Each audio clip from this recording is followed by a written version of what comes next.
Hello YouTube and welcome to Prime Productions. I'm here to help enhance your tabletop gaming experience. If you're new to this channel, I primarily cover Paizo tabletop role-playing games like Pathfinder and Starfinder.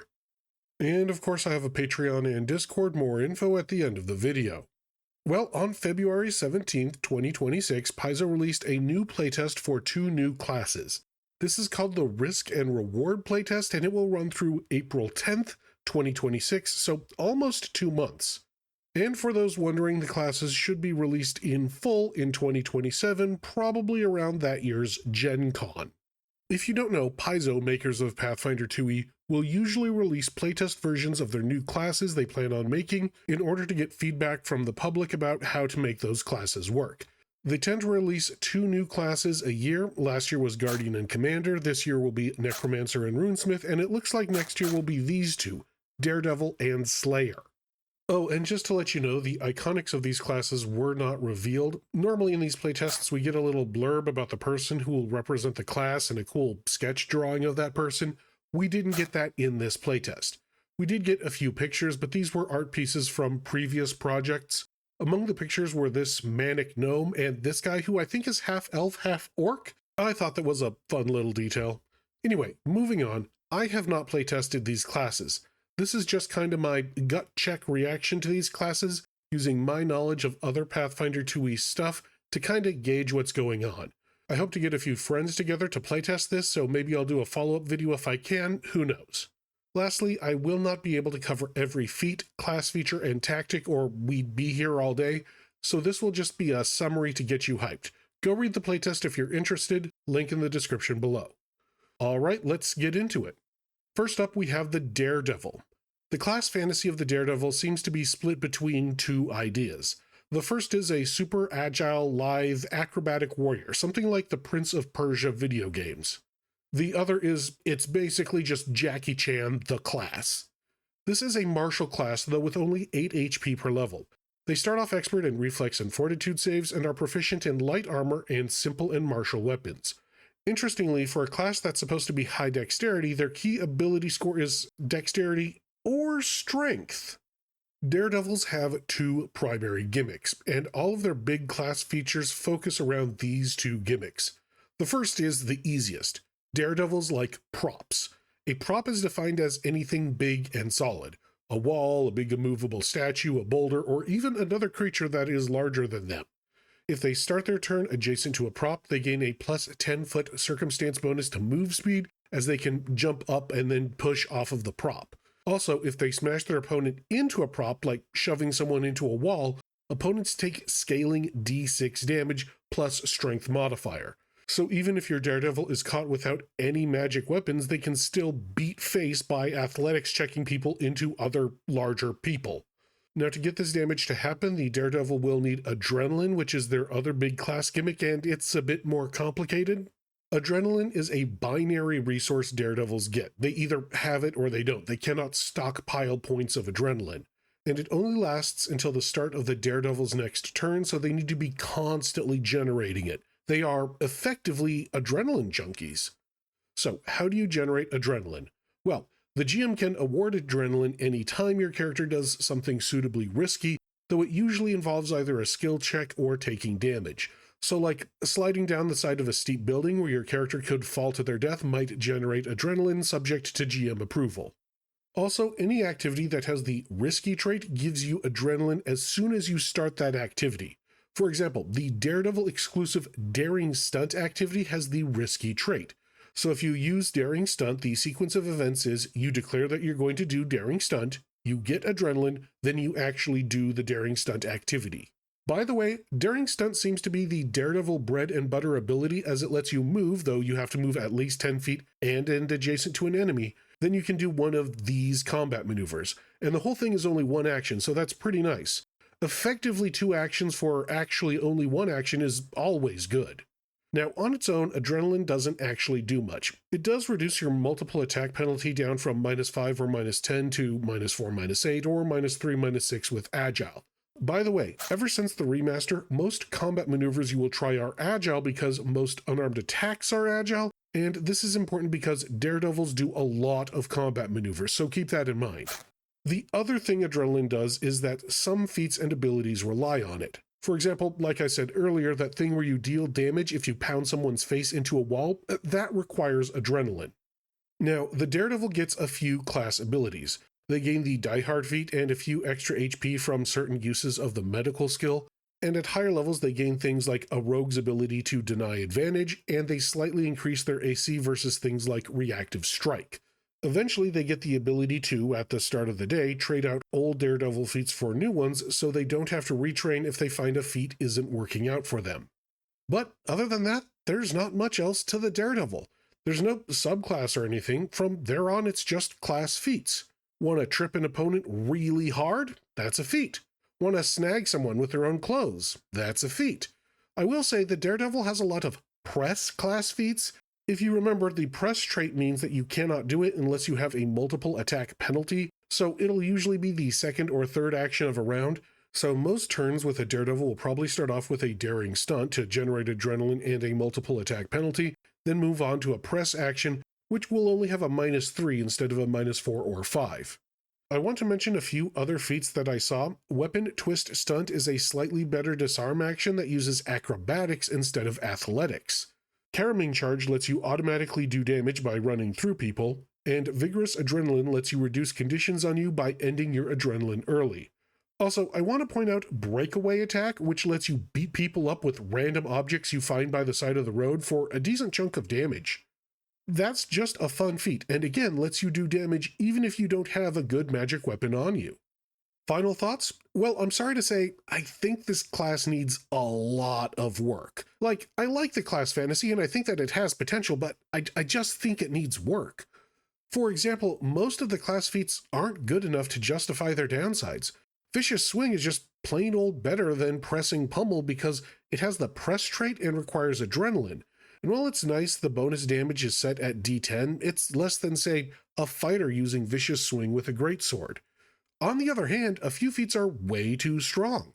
Vigorous Adrenaline can reduce clumsy, enfeebled, or sickened ad nauseum, no roll, no save. And Caroming Charge just straight up does damage, no hit, no save, no nothing. Additionally, the class requires athletics and acrobatics checks to function properly, and the class gets absolutely no bonus skill increases, meaning that just to get your base class to work, you have to invest heavily in acrobatics and athletics, meaning you will be level 11 before you get to choose any other skill to increase if you want your class to have basic functionality. Similarly, because a Daredevil is relying on these skills all the time, they need to have a high strength and dexterity score, meaning almost all Daredevils are going to look about the same for ability scores.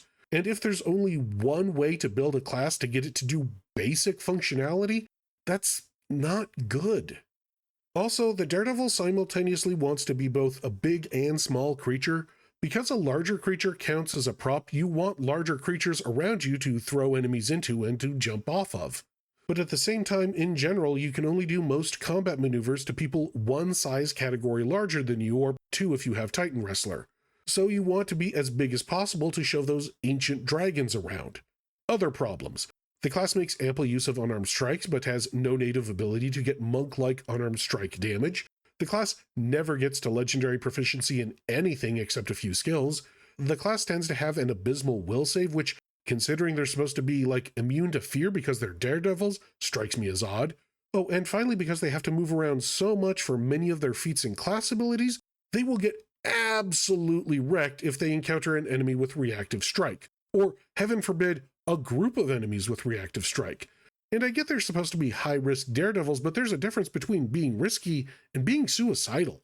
But the last and probably biggest problem is that for a class centered around press feats, a lot of them aren't very good. Like, I get the concept, gamble for a good outcome, high risk, high reward. Except a lot of these feats are just high risk, moderate reward, or even high risk, low reward. Most of them only do something good on a crit, and with you needing to have a multiple attack penalty or map, even a low -3 map, it's just not going to happen very often. So what would I do to fix the Daredevil? Well, I'd increase the power of the press actions, make them consummate to the downsides of needing to press and also needing adrenaline. I'd also give them some more utility abilities, like the ability to run on walls or something. I guess they can technically get that with the exhilarating athlete feat, but it seems kinda meh. Oh, also, they have to get some way of avoiding reactive strikes, or else they are just going to get shut down and murdered. A rogue's mobility feat, something, I don't know. Otherwise, a boss with reactive strike is just going to body them whenever they do anything, as almost all of their abilities activate reactive strike. And before you say it, yes, a +1 to 2 point bonus to AC is nice, but it is not going to save you. I would also introduce two subclasses for the Daredevil, one that has strength as the key ability score and gives them athletics that scales up to legendary, and maybe the monk's powerful fist ability.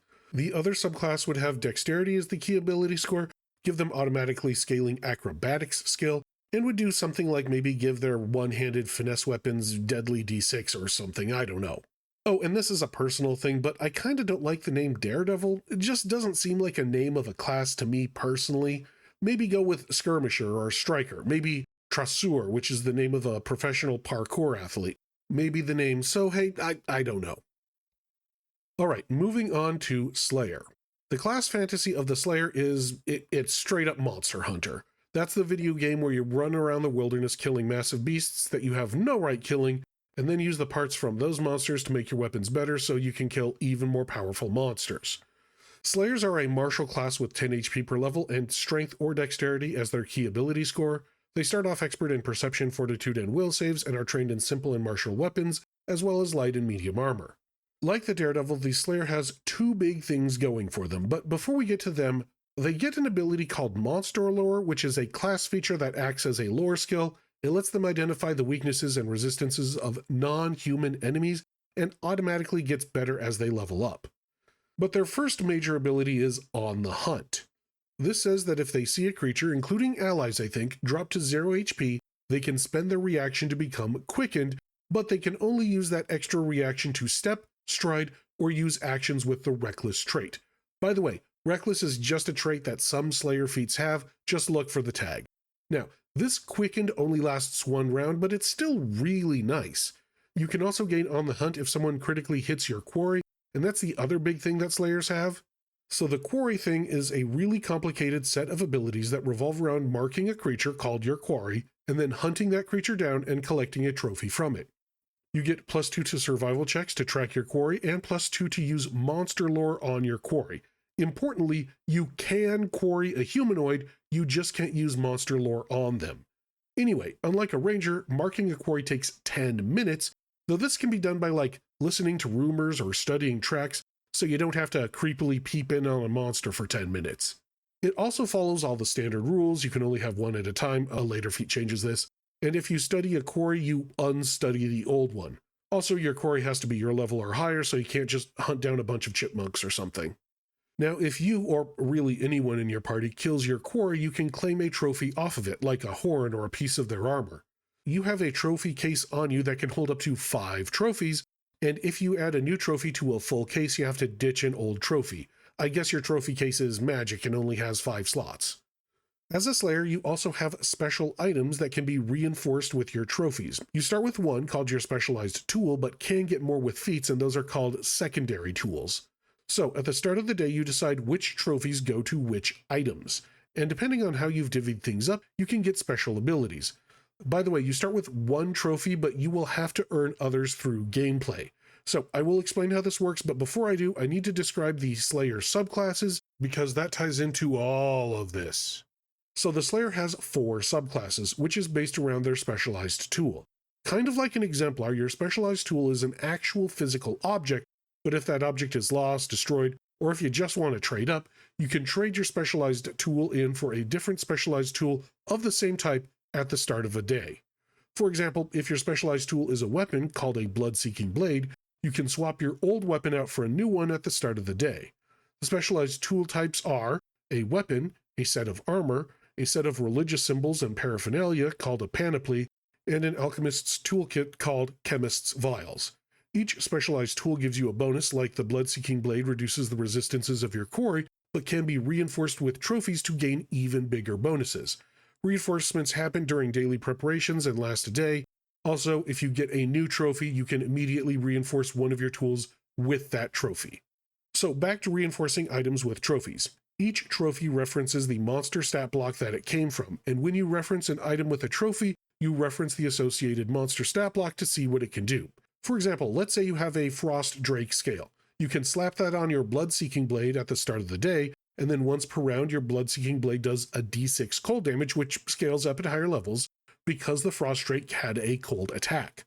If instead you slap your scale onto your Chemist's vials, then you can make a potion that gives you dark vision because the Frost Drake had dark vision. There's actually a million little ins and outs of how this works. I suggest downloading the file and reading it for yourself because I cannot cover every little corner of what this does without this video being like an hour long. Anyway, as you level up, your signature tool gets better, but like I said, you can also get other bits of equipment that can be reinforced with trophies from feats. For example, take Repelling Shield. You gain a shield that can be reinforced with a trophy. If you put a Frost Drake scale on the shield, it would let you shield block cold damage as well as physical damage. Also, these special items usually give you a bonus even if you don't reinforce them. Like this shield gives you a bonus to reflex saves against area effect attacks that your quarry throws your way. So other than that giant mess of abilities, Slayers don't get too much else. At level 5 they gain Assurance and Automatic Knowledge for monster lore, and at level 17 they do become legendary in Perception, so they will be able to find the hardest traps in the game. Like the Daredevil, they have way too many feats to get into, so I'm just going to hit some highlights. Peculiar Weaponry requires you to have a Blood-Seeking Blade, and it lets you treat an advanced weapon as if it was a martial weapon for proficiency's sake. This effectively gives you scaling proficiency in every advanced weapon in the game, so long as you choose it as your Blood-Seeking Blade. Also, it lets you increase the damage die of a simple weapon if that is your Blood-Seeking Blade. Slayer's Tricks gives you cantrips as if you got a Spellcaster Dedication feat, and also gives those spells the Reckless trait, meaning you can spend your quicken actions from On the Hunt on them. There are further feats like Spell Slates that give you more spells and higher ranked spells, which is actually pretty nice. You can also get any spell in the game of the appropriate rank by reinforcing it with an appropriate trophy. For example, let's say you want to cast Fireball one day. You could reinforce your spell slate with a trophy from an arcane creature like a Fortune Dragon, and then you get access to any one arcane spell of an appropriate rank once a day, like Fireball. By far the most notable feat is Bloodburst Vial. This feat gives you a vial that, once every 10 minutes, lets you empower an attack or just launch a bomb that does 12d6 persistent bleed damage with 12 persistent splash damage. If that ticks for 3 rounds, that would be an average of 126 damage by itself. Damn! Also, there are a slew of feats that can help keep you quickened with On the Hunt, such as Defensive Hunt, which lets you use On the Hunt if an enemy crits you, and Ever Vigilant gives you an extra reaction every round just for triggering On the Hunt. So what are my thoughts on the Slayer? Well, it's a solid class to be sure. I know it's kind of playing in the same space as Ranger, but I think that it's different enough that it couldn't really be a class archetype on its own. It's got a bunch of fairly different abilities, such as giving you the ability to keep yourself essentially hasted, and that's really strong. One major downside I see is the whole quarry, trophy, monster hunt thing could be really complicated. You basically have to keep 5 monster stat blocks on you at all times, and then at the start of the day go through and meticulously match each bonus to each trophy to each stat block to see what bonuses you get. And that could be really... ugh. I do want to say though, I really appreciate some of the options. In particular, the Chemist Vial is a cool way to make a battle alchemist-like character without having to actually go into alchemist. I appreciate that as an option, and it's a class fantasy I've wanted to explore. So what changes would I make to the Slayer? Well, I don't know about On the Hunt. I can see it being too powerful, but maybe not. I'd have to know how it plays out. But getting to become hasted a lot for the cost of a reaction, and at level 10, not even that, seems really strong. Also, I would for sure streamline how trophies and reinforcing items work.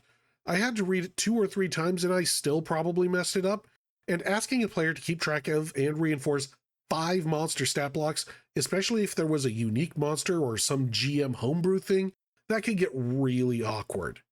I also might rebalance the specialized tools a bit. The Panoply in particular I think is a bit weak.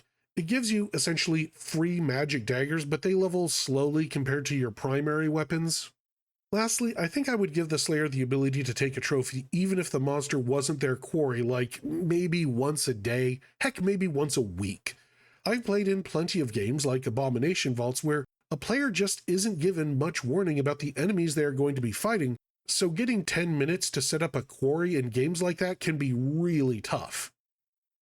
How about my final thoughts of the playtest overall? Well, I already know what the players whose primary concern is optimization are going to say. They are going to hate these classes because they are highly situational and are terrible in white room scenarios. If you're unfamiliar, a white room scenario is where you just have a character go up against a monster in a white void with no terrain and no features. It's kind of like playing Smash Brothers on Final Destination with no items. It does get rid of any extraneous factors, which is why optimizers like it, but it also does a disservice to these classes.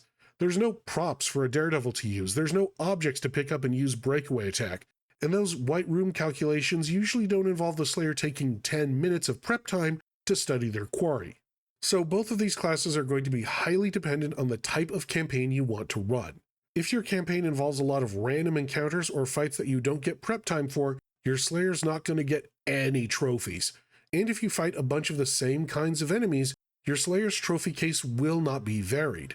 And if you have a Coliseum kind of game with a lot of fighting and giant open spaces, then a Daredevil isn't going to have props to use or walls to run off of. That being said, I've seen a lot of people be pretty stoked for these classes. There are people who want to play someone who can do combat parkour. I mean, just take a look at this scene from Brick Mansions and tell me you couldn't do this with a Daredevil.